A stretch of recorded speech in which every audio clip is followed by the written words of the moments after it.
तर कोकण विधान परिषदेसाठी अनिकेत तटकरेंचा अर्ज राष्ट्रवादीकडून अनिकेत तटकरे यांनी अर्ज दाखल केलेला आहे। अर्ज भरताना महायुतीचे नेते उपस्थित होते। खासदार सुनील तटकरे, मंत्री उदय सामंत, मंत्री अदिती तटकरे आणि मंत्री नितेश राणे, भाजपचे नेते आमदार प्रमोद जठार, निरंजन डावखरे, दीपक केसरकर आणि शेखर निकम देखील यावेळी उपस्थित असल्याचं आपल्याला पाहायला मिळतं। राष्ट्रवादीकडून अनिकेत तटकरे यांनी आपला उमेदवारी अर्ज दाखल केलेला आहे। यावेळी महायुतीचे हे नेते उपस्थित होते।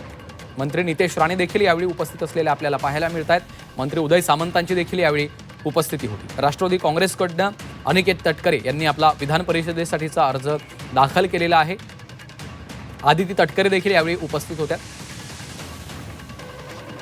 कोकण विधान परिषदेसाठी अनिकेत तटकरे यांनी आपला उमेदवारी अर्ज दाखल केलेला आहे। मंत्री उदय सामंत आणि मंत्री नितेश राणे यांच्या उपस्थितीमध्ये त्यांनी आपला अर्ज दाखल केलेला आहे। निरंजन डावखरे, दीपक केसरकर, शेखर निकम देखील यावेळी उपस्थित होते। महायुतीचे या सर्व नेत्यांच्या उपस्थितीमध्ये त्यांनी आपला उमेदवारी अर्ज दाखल केलेला आहे।